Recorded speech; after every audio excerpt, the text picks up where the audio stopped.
বুঝতে ফিরে আসতে বৃষ্টিতে, কিন্তু আপনার বৃষ্টিতে আটকে গেলেও রাস্তার যে অবস্থা, আসলে রাস্তার জ্যাম পরিহার না করলে আমাদের সাধারণ জনগণের জন্য সবসময়ের জন্য খারাপ।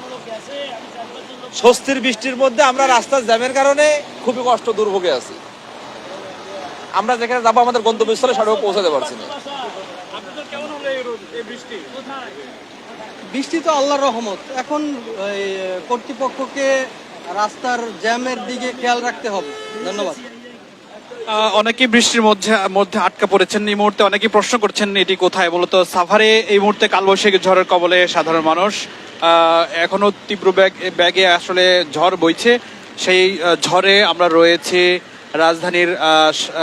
রাজধানীর সাভার এলাকায়, এবং সাভার এলাকায় কিছুক্ষণ আগে, এখন থেকে 10 থেকে 15 মিনিট আগে বৃষ্টি শুরু হয়েছে। তার আগে আকাশে কিন্তু তীব্র বজ্রপাত আমরা লক্ষ্য করছি। এখনো আকাশে বজ্রপাতের আওয়াজ আমরা শুনতে পাচ্ছি। তীব্র এই বৃষ্টিতে একদিকে বৃষ্টি, অপরদিকে এই সাভার এলাকায় রয়েছে তীব্র যানজট। সেই দুটি মিলে আসলে মানুষের একেবারে নাভিশ্বাস হয়েছে এই বৃষ্টি এবং জ্যামের কারণে। আমরা সাধারণ যারা রয়েছে তাদের সাথে কথা বলছি।